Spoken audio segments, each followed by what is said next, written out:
And today, a coalition of conservative lawmakers and groups will raise the stakes in what many call a dangerous game of chicken over the nation's debt ceiling. They will sign a pledge opposing any bump in the government's spending limits unless three conditions, which include spending cuts, are met. Joining me now to talk about this is South Carolina Senator Jim DeMint. He is also a co-founder of the Senate Tea Party Caucus. Welcome, Senator. Hey, Carol, it's good to be with you. If there's one thing we should agree on as congressmen and senators is to stop spending more than we're bringing in. But unless we have a constitutional requirement to do it, I'm afraid we're going to bankrupt our country in the next year or two. And by the constitutional requirement, you're talking about an amendment to balance the budget. I also want to go over this pledge and what exactly is in the pledge that you want lawmakers and also the Republican presidential candidates to sign. Included in the debt pledge is substantial spending cuts, spending caps, and of course that balanced budget amendment. And you know, the thing is when you sign a pledge like that or you require signature, it doesn't leave much room for compromise. And isn't compromise what we really need to come to some conclusion with how to deal with the debt in this country? Carol, first of all, it's not my pledge. There are dozens of outside groups representing millions of Americans who want Congress to take a stand. And there's plenty of room to negotiate how much we cut, what the caps look like over the next several years.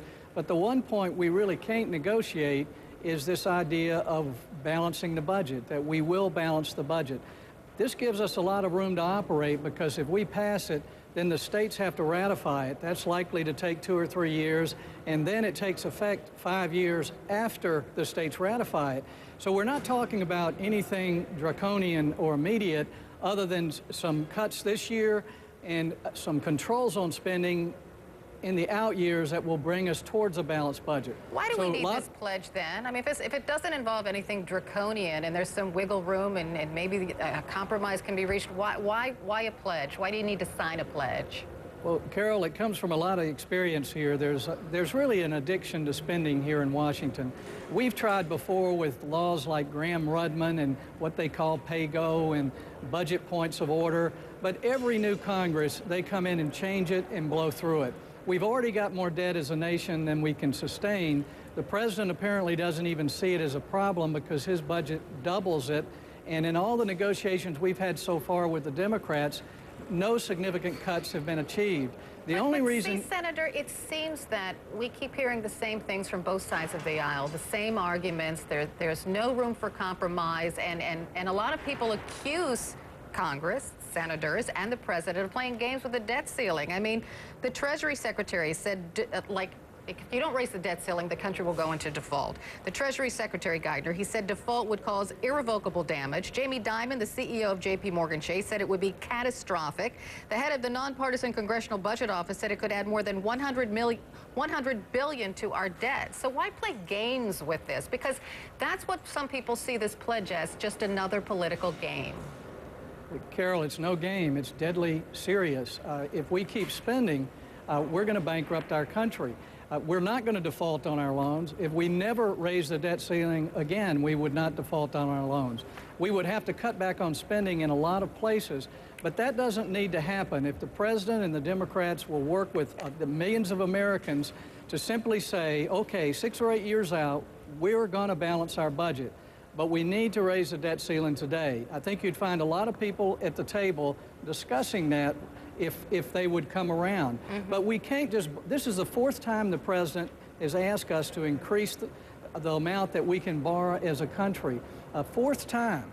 And so if we keep blowing through these debt ceilings, which are supposed to restrain our spending, we will bankrupt our country. We owe it to the American people. And I'm sure a lot of the American voters are with you, and they understand that. But I think that some feel that by signing a pledge, and especially Tea Party conservatives, you know, they won't allow for any wiggle room. And doesn't that make it more difficult for the House Speaker, John Boehner, to come to any sort of compromise with the president? I know they play the big golf game, they're trying, but aren't you tying John Boehner's hands even tighter by doing this? Well, Carol, this isn't a partisan idea. Balancing the budget is not a partisan idea. We can agree on a lot of things, but ways to balance the budget has become partisan. The ways to balance it, we've tried a lot of things, but the reason 49 states have to balance their budget, the reason we've seen Governor Walker in Wisconsin and Chris Christie in New Jersey is because their constitutions require that they balance it. So they have to set priorities. They have to cut spending. We don't have to do that in Washington. We're borrowing 43 cents on every dollar we spend, and there's no indication we're going to stop that. So unless we have a requirement, a constitutional requirement, we're going to destroy our country. So the reason to sign the pledge is to show Americans where we stand, what we're willing to do. If we really won't stand for anything, I'm afraid, as the old country song says, we're going to fall for anything. I also just want to ask you quickly, the Republicans running for president, you want them to sign this pledge. Unless they sign this pledge, you won't support them. I understand Ron Paul has signed it, right? Do you expect... Yeah, and I think Tim Pawlenty will sign it, is what he indicated to me. I think it's a good signal that we've got folks who are willing to take a stand. And we've gotten emails from a lot of people running for Congress and Senate who want to show their constituents that they're willing to stand up for some kind of fiscal sanity. So I think you'll see this catch on. But again, it's not something that's originated here inside Congress. This is something the American people are doing. It's not just the Tea Parties. I think you'll see a lot of Democrats out there saying, hey, we need to balance our budget. All right. Well, we're going to talk to John Huntsman later, and you're going to tell him to sign the pledge, or...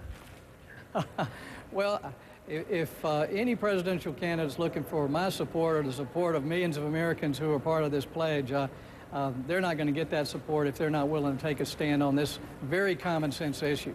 Senator DeMint, thank you for joining us this morning. We Thanks, appreciate Carol. it. Interesting conversation.